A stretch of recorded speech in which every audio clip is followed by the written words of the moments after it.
For at sikre, at I har den seneste opdaterede version af Shortmiser-appen, jamen så er det en god idé at gå ind nu her og slette den, der eksisterer på mappen her. Når I så holder fingeren ovenpå, så vil den ryste, så kommer der et lille kryds, det trykker I på, så spørger den, om I vil slette, og det vil I gerne. Trykker en enkelt gang ned i bunden, trykker igen på Safari her, og så trykker I app.shortmiser.dk. Når I gjort det, så trykker I på installere appen her, og så vil der gå et øjeblik, hvor den installerer. Og det her det kan selvfølgelig kun lade sig gøre, når enheden den er online. Der kan I se oppe i venstre hjørne, at den her enhed den er online. Efter nogle få sekunder, så har I appen geninstalleret, og når den så er geninstalleret, jamen, så gør I det, at I trykker ind på den. Så skriver I her på den første side, firma-ID, og hos Jyske Bank, der er det 1070.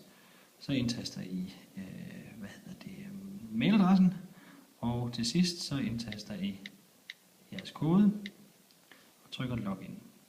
Nu er I logget ind på enheden her. I vælger Echo, I vælger Jyske Bank, I vælger hvilken afdeling I er, I vælger spørgeramme, og så er den sådan set klar, og I kan gå ud af huset og være offline og stadig indsamle besvarelser.